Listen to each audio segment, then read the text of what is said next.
여러분, 지금 이 순간, 내가 이 영상을 보고 있는 이 순간에도 또 다른 내가 전혀 다른 선택을 하고 있다면 어떨까요? 오늘 아침에 우유 대신 커피를 고른나 하지만 어떤 우주에선 그 선택이 바뀌어 커피 대신 주스를 마신 당신이 살고 있을지도 모릅니다. 말도 안 된다고요? 그런데 이 놀라운 이야기는 헐리우드 영화나 판타지 속에서만 나오는 게 아닙니다. 실제로 현대 물리학, 그것도 가장 정밀한 이론 중 하나인 양자역학에서 이런 주장이 아주 진지하게 논의되고 있습니다. 입자 하나, 전자 하나가 만들어낸 작은 실험이 우주 전체를 둘러 셋으로 아니 무한히 나눌 수도 있다는 이론, 바로 다세계 해석, 멀티버스 이론이죠.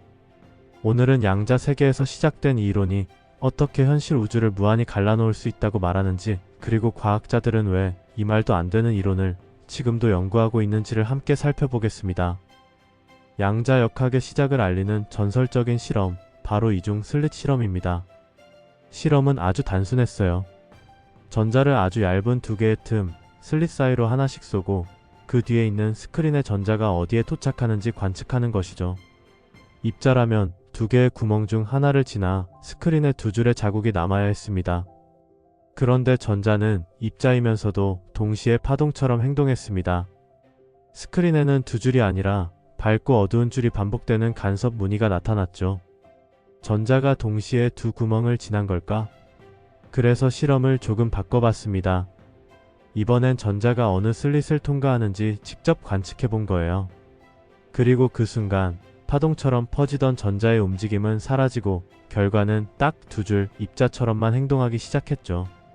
이중 슬릿 실험에서 전자는 누군가 보고 있을 땐 입자처럼 행동하고 아무도 보지 않으면 파동처럼 행동했습니다.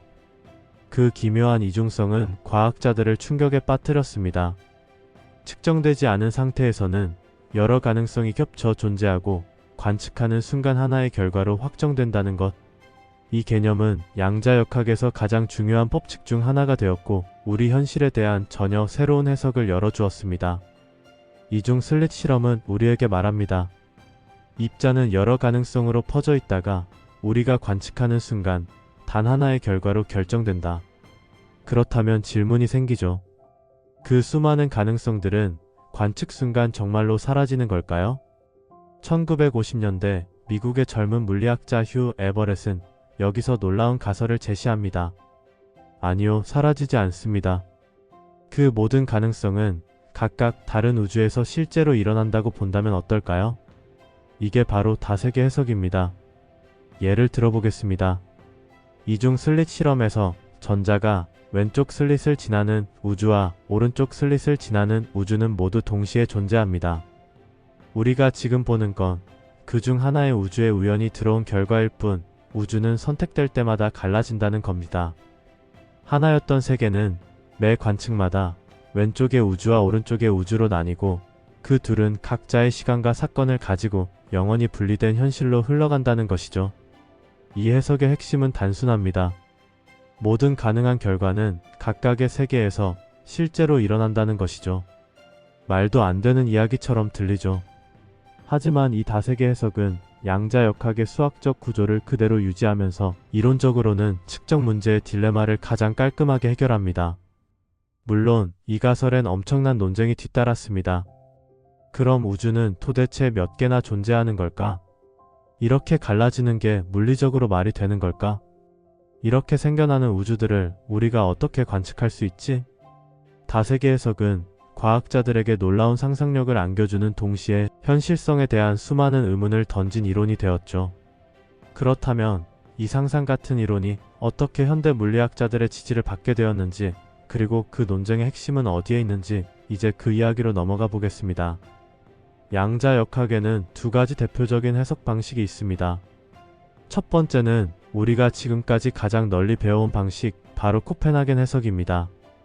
이 해석에 따르면 전자는 여러 상태가 겹쳐있는 중첩 상태로 존재하다가 우리가 관측하는 순간 단 하나의 결과로 수렴합니다.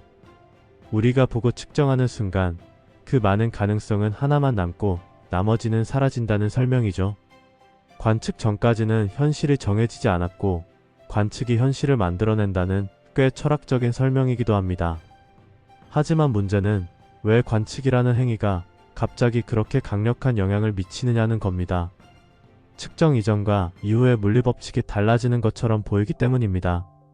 이건 물리학자들에게 엄청난 미스터리였습니다. 슈레딩거의 고양이 실험도 바로 이 문제에서 나온 비유죠. 그래서 등장한 게 두 번째 해석, 바로 우리가 앞에서 소개한 다세계 해석입니다. 관측은 현실을 결정하지 않습니다. 현실은 처음부터 모든 가능성대로 존재했을 뿐이에요.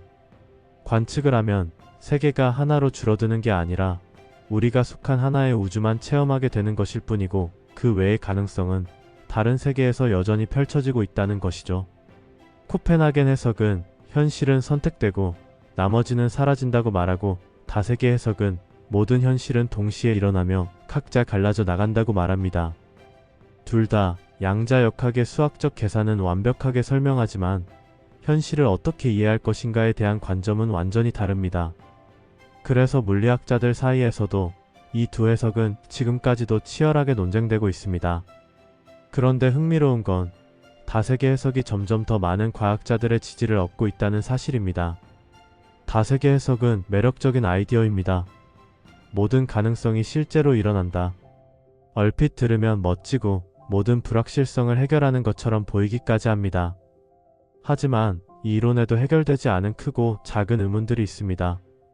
양자역학에 따르면 입자 하나가 다른 입자와 상호작용하는 매 순간마다 세계는 나뉩니다. 관측처럼 거창한 일이 아니라도 자연계의 모든 미세한 충돌과 반응 하나하나가 우주를 계속 갈라지게 만들고 있다는 것이죠. 그렇다면 지금 이 순간에도 우주는 상상을 초월할 만큼 많은 갈래로 쪼개지고 있는 중입니다. 이건 과학적으로 측정하거나 검증할 수 있는 수치가 아니에요. 오히려 너무 과해서 그 많은 우주들을 어디에 저장할 건데? 같은 현실적인 의문까지 나올 정도죠. 기존 양자역학은 확률로 모든 걸 설명합니다. 전자가 여기 있을 확률, 광자가 어디로 튈 가능성. 하지만 다세계 해석에서는 모든 가능성은 실제로 일어나기 때문에 확률이라는 개념이 사라지게 됩니다. 그럼 이런 질문이 떠오릅니다.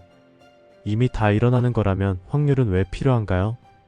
왜 어떤 가능성은 자주 보이고 어떤 가능성은 드물게 나타날까요? 즉, 확률이 왜 존재하는지를 다세계 해석은 제대로 설명하지 못합니다. 결정적으로 우리는 다른 우주를 관측하거나 소통을 하거나 영향을 주거나 그 어떤 방식으로도 확인할 수 없습니다. 그렇다면 보이지도 측정도 되지 않는 세계가 실제로 존재한다고 말할 수 있을까요? 물리학은 기본적으로 관측 가능한 것을 다루는 학문입니다. 하지만 다세계 이론은 관측할 수 없는 무한한 세계를 전제로 하니까 과학적 이론이라고 보기 어려운 면도 있는 것이죠. 세계가 나뉘면서 그 안에 있는 물질과 에너지도 함께 복제된다고 가정한다면 어떨까요? 그 수많은 복제 세계만큼 총 에너지나 질량이 기하급수적으로 증가해야 하겠죠. 하지만 이건 에너지 보존의 법칙이라는 기초 물리 원리의 정면으로 반하는 문제가 됩니다. 이 부분도 아직 과학적으로 명확히 정리된 설명은 없습니다. 그래서 다세계 해석은 아직까지도 완성된 이론이 아닌 가설로 남아 있습니다. 그럼에도 불구하고 이 이론은 지금도 많은 과학자들과 철학자들 사이에서 가장 진지하게 논의되는 해석 중 하나죠. 이유는 간단합니다. 바로 가장 단순하다는 것, 이것은 다세계 이론이 가진 가장 강력한 장점입니다. 양자역학의 기본 공식, 슈레딩거 방정식만으로 세상의 모든 걸 설명하려고 하기 때문이죠. 이 단순함, 그 속에 감춰진 철학적 파급력, 바로 그것이 다세계 해석의 진짜 힘입니다.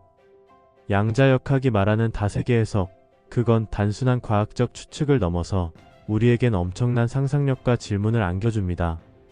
만약 우주가 매 순간 갈라지고 그 속에 무한한 나들이 존재한다면 우리는 지금 그 수많은 갈림길 중 단 하나의 현실을 살아가고 있는 겁니다.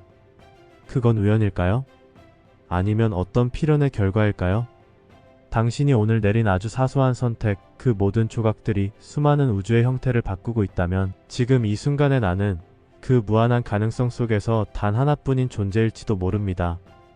여러분은 어떻게 생각하시나요? 우주는 정말 하나일까요? 아니면 무한히 많을까요?